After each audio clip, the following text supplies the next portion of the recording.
Today we're going to be creating a copycat D&M Drive patch on the Line 6 Helix. If you have not seen my comparison video, I would recommend you click here so you can know what kind of sounds you're going to be dialing in today.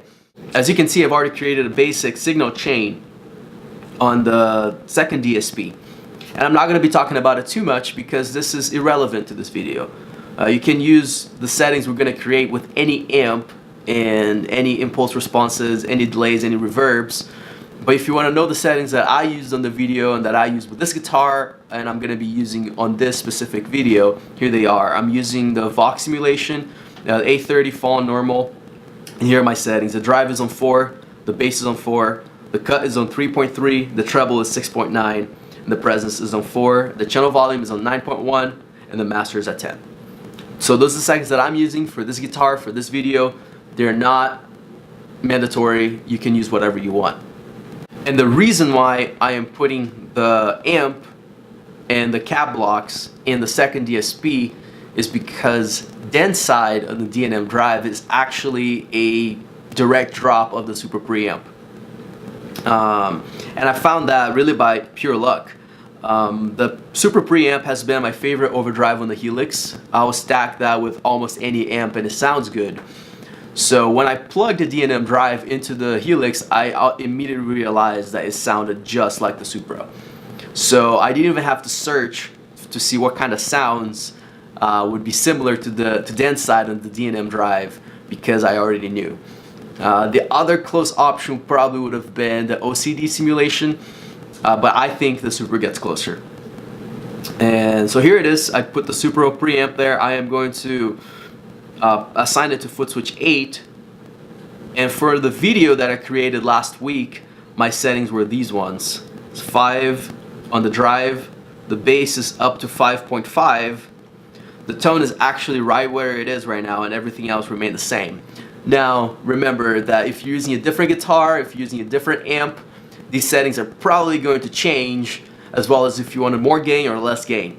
But these were the settings that I used last week on the comparison video with the specific setting on the D&M Drive. So, and it sounds like this.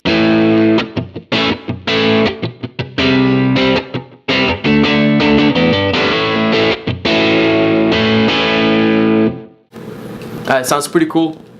The super preamp is a great distortion, so, and it's, like I said, an almost direct drop on den side. Now let's create mix side. If you're a fan of the pedal show, you know that Mick has been a clone user, and I suspected after playing the D&M Drive for so long that his side was actually a clone. So when I plugged it in and I compared it with the Minotaur setting on the Helix, I realized that my intuition was actually right on that one. It's very similar in terms of gain, in terms of compression, in terms of tone to the Minotaur block on the Helix. So that's what I used for mix side on the D&M video. And the gain and tone settings will change again depending on your amp and on your guitar, but for the last week's video, the gain was on 6, the tone was on 5, and the level was on 6, and it sounded like this.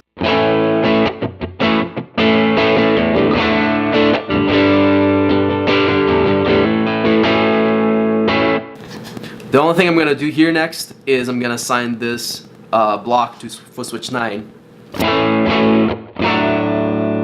so I can toggle it on or off.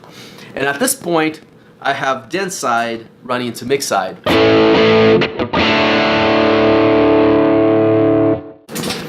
But for tonal versatility, we can just go ahead and copy den side and put it after mix side so that we can have overdrive into boost and boost into overdrive. Just make sure that you assign that one to a different foot switch so that you can toggle it on and off, and I'm putting on foot switch 10. So now we can have boost into overdrive or overdrive into boost, or overdrive into overdrive,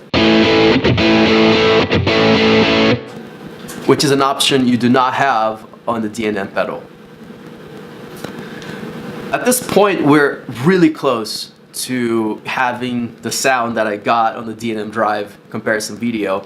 The only thing that I noticed different between these settings and the particular setting that I was used that I used on the last video was that the D&M Drive compressed just a little bit more. The compression was a little bit different than the D&M Drive, and I didn't want to change the characteristic of the sound too much. I just wanted to add a little bit more. So I went to the Deluxe comp, and I actually put more of a mastering type compression than an actual, you know, obvious compression with very, very mild sounds. I had a little bit of a quick attack, a little bit of a quick release, or I guess a slow attack, moderate attack, I guess, now that I'm looking at it, and a quick release. And I believe the settings I had was like on the negative 3.5 decibels on the threshold, and definitely a lot less of a boost. It was probably something like this. This again will change completely on the guitar that you're using. You'll have to play with these settings to get to the optimal sound. But for this guitar, which is using, you know, both a humbucker and a single coil, and they're all fairly low gain, it seemed to work with this very mild compression. And this one I'm actually not assigning on a foot switch because it is a part of both Den sound and Mick sound. They both compress a little bit more on the D&M Drive. So it's just a part of the sound, so I'm not going to add this to a specific foot switch. And there you have it. That's all it takes to create the D&M Drive on the Line 6 Helix. A little bit of compression, the super preamp, and the Klon Centaur block, and whatever amp you want to use. So I hope you enjoyed the video. I hope this was helpful, and I'll see you next time. Bye.